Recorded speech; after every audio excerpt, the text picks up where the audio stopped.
Hello everyone, hi my name is Reshma. आ गए हम फिर एक नई रीडिंग के साथ, जिसमें बेसिकली हम बात करने वाले हैं current feeling of your partner की। मॉर्निंग थॉट्स, मॉर्निंग थॉट की करंट फीलिंग आपके पार्टनर की क्या रहने वाली है, क्या सोच रहे हैं आपके बारे में, क्या स्टेप लेने वाले हैं।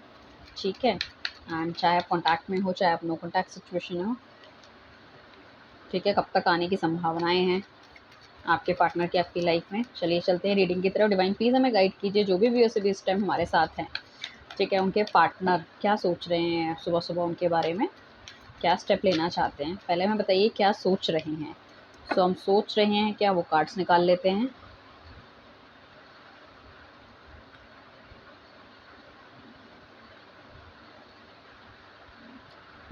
क्या स्टेप लेना चाहते हैं।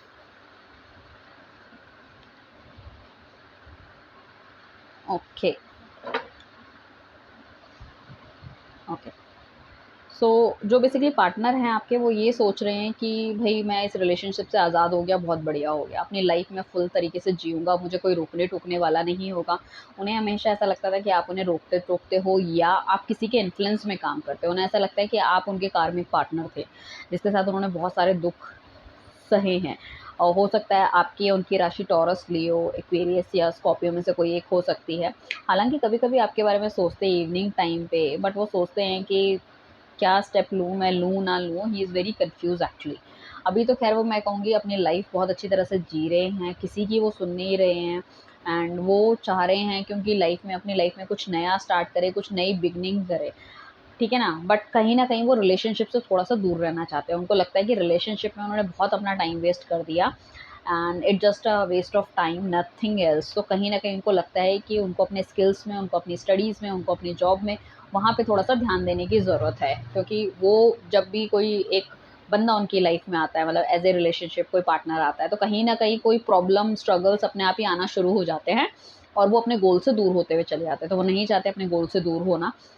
इस वजह से कहीं न कहीं वो सोच-विचार करते हुए नज़र आ रहे हैं। दी वर्ल्ड का कार्ड बेसिकली हमें ये कहता है कि काफ़ी ज़्यादा उन्हें ऐसा लगता है कि एक नेगेटिव फेज़ से निकल के वो पॉज़िटिव फेज़ में जा रहे हैं, मतलब पुरानी चीज़ों को ध्यान करते हैं। बट अब उन्हें ये भी लगता है कि कहीं न कहीं अगर वो किसी रिलेशनशिप में, नए रिलेशनशिप में जाते हैं या अपने पुराने वाले में दोबारा वापस जाएँगे, ठीक है? जैसे कि वो सोच-विचार करते हुए नज़र आ रहे हैं, स्पेशली आपके लिए नाइट टाइम पे या इवनिंग टाइम पे। सो वो ये सोच रहे हैं कि अगर मैं इसकी तरफ वापस जाता हूँ, तो मेरी क्या गलतियाँ थी, उसकी क्या गलतियाँ, जो कि मुझे नहीं दोहरानी है। If they want to come, अभी ही इज थिंकिंग ओनली। ठीक है। पहली तो ये है कि भैया खत्म हो गया, बहुत मज़े से अपनी ज़िंदगी जियो, मैं आज़ाद हो गया, अब मैं अपने हिसाब से चलूँगा, मुझे जो मन आएगा खाने का, पीने का, पहनने का, वो करूँगा। मुझे कोई रोकने टोकने वाला नहीं है, कोई ओवर पॉसेसिव मेरे लिए नहीं हो रहा। मैं अपनी ज़िंदगी फुल विद द फुलेस्ट जीने वाला हूँ। राइट? चाहे मेरा मन करे मैं वो पहनूँ, खाऊँ, पीऊँ, घूमूँ, ठीक है? भगवान की ब्लेसिंग्स मेरे पास है, बस I am okay with that. मुझे किसी सेकंड बंदे की ज़रूरत नहीं है, ठीक है? सो इस तरह की चीज़ें हैं। बट मैं कहूँ कि एक्शन वो क्या लेना चाहते हैं, तो डेफ़िनेटली अभी मुझे ऐसा लग रहा है कि फर्स्ट टास्क वो कंप्लीट करके, जैसे मैंने कहा, कहीं न कहीं उनके थॉट प्रोसेस ये हैं कि उनको करियर में अच्छा करना है। सो करियर को फर्स्ट कंप्लीट करके वो सेकंड की तरफ जाना चाहते हैं। कहीं न कहीं वो बाहर किसी विदेश जाने का प्लान बना रहे हैं, कहीं घूमने का प्लान भी बना सकते हैं। स्पेशली करियर रिलेटेड थिंग्स में, मैं ये नहीं कहूँगी, या फिर पढ़ाई के लिए, ओवरसीज़ पढ़ाई के लिए जा सकते हैं, घूमने-फिरने के लिए नहीं। कहीं न कहीं बहुत तेज़ी है, बहुत मतलब जंप करना चाहते हैं। आते तो उनको गुस्सा तो कभी-कभी बहुत आता है इन चीज़ों पे ना, वो क्लैरिफ़ाई करना चाहते हैं। इफ इन केस अगर आपने उन्हें नो कॉन्टैक्ट में डाल दिया या आप बात नहीं करना चाहते या घरवालों की वज़ह से आप कहीं न कहीं लाइक उन स्टेप नहीं लेना चाहते, शादी के लिए आपने मना कर दिया। ये रिलेशनशिप जो एकदम से अचानक से टूटा है, ही ऑल्सो फील बैड कि ये क्या हो गया? बट कहीं न कहीं बहुत एग्रेसिव मुझे लग रहा है, एक्शन कुछ लेते हुए दिख रहे हैं। सो बहुत मुझे लग रहा है it could be a possibility कि बहुत तेज़ी से आपका पार्टनर आपके पास आ सकता है, अपने सवालों का जवाब माँग सकता है। अगर ये टॉक्सिक रिलेशनशिप सही में आपके लिए भी था, तो यू नीड टू अवेयर कि आपको थोड़ा-सा बच के रहना है।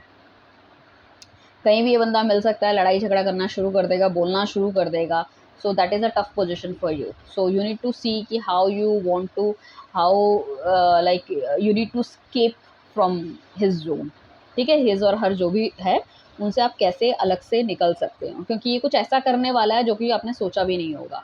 Something on the other hand, ठीक है? अगर बिल्कुल ऐसा था, आपको ऐसा लगता है कि भई ये तो वापस आएगा ही नहीं, चाहे कुछ हो जाए, तो एकदम से वापस आ जाएँगे आपके सामने।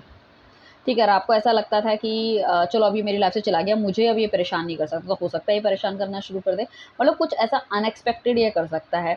देखो, यहाँ पे लड़ाई-झगड़ा होने के पूरे-पूरे चांसेज़ है, गाली-गलौच होने के चांसेज़ है, ठीक है, थप्पड़ भी मार सकता है कोई अब्यूज़िव, अगर इस तरह का रिलेशनशिप था आपका, तो it could be a possibility.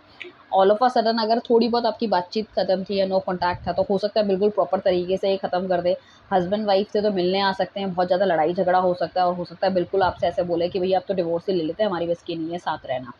और कहीं न कहीं मैरिड लोगों के लिए मुझे लगता है कि वो कहीं न कहीं मतलब या तो अपनी मम्मी और आपके बीच में जगल करते हुए नज़र आ रहे हैं, तो उन्हें लगता है इस रिलेशनशिप को आज़ाद ही कर देना चाहिए, बेटर ही रहेगा, तभी मैं अपने करियर पे ध्यान दे पाऊँगा। सो कुछ ऐसी चीज़ें भी हो सकती है, ठीक है। अगर किसी का एक्स्ट्रा मैरिटल अफ़ेयर है, तो उस केस में भी हो सकता है कि जो आपकी प्रेमिका है या जो भी आपका प्रेमी है, हो सकता है आपके घर ही आ जाए मिलने के लिए आपसे, कि तुम मुझसे बात क्यों नहीं कर रही है? तो हो सकता है आपकी शादी के रिश्ते में भी कुछ पॉइंट आउट आ जाए, अगर किसी को एक्स्ट्रा मैरिटल अफ़ेयर तो जनरली नहीं पता होता है ना, चलो किसी के साथ रिलेशनशिप में तो एक चीज़ है, तो थोड़ा-सा कॉशियस रहने की ज़रूरत है, आपको थोड़ा-सा सँभल के रहिए कि आगे कहीं ऐसा ना हो आपकी बसी-बसाई ज़िंदगी थोड़ा-सा ख़राब कर दे। थोड़े से इनके नेचर जो है ना, थोड़ा-सा उग्र मुझे लग रहा है, ठीक है? एंड कहीं न कहीं ऐसा लग रहा है कि वो भी अपने आप को थोड़ा-सा फँसा हुआ या बँधा हुआ सा महसूस कर रहे हैं। उनको लगता है जब तक अपने दिल का गुमार मैं बाहर नहीं निकालूँगा, जब तक आई एम ऑल्सो नॉट, और मतलब ही, शी जो भी है, लड़का-लड़की नॉट फील रिलैक्स्ड। बट चाहें तो इस सिचुएशन से बाहर जा सकते हैं। तो नेक्स्ट कोर्स ऑफ एक्शन मैं ये कहूँगी, कभी उनको लगता है कि उनको लेना चाहिए, कभी उनको लगता है कि नहीं लेना चाहिए, बट काफ़ी हद तक पॉसिबिलिटी है वो ये एक्शन लेंगे, ठीक है? हो सकता है लेने के बाद उस चीज़ का उन्हें रिग्रेट हो। कि मैंने ये क्यों लिया या क्यों करा। But the thing is that जो अगर आपकी बेइज़्ज़ती होनी है या जो भी प्रॉब्लम क्रिएट अगर वो करते हैं आपकी लाइफ़ में, तो कहीं न कहीं सी आपके लिए तो वो प्रॉब्लमैटिक एरिया है ही ना। तो उस चीज़ों में थोड़ा-सा आपको बच के रहना है, थोड़ा-सा अटेंटिव रहिए, राइट? कहीं भी अगर वो मिलने बुला लेते हैं तो एकदम से ऐसे मत चले जाइए। कोशिश कीजिए कि किसी पब्लिक प्लेस में आप मिले या कुछ इस तरह से, मतलब अकेले में मिलना एंड ऑल, थोड़ा-सा आप अवॉइड करेंगे तो बेहतर रहेगा। ठीक है? चलिए, thank you everyone, bye, take care.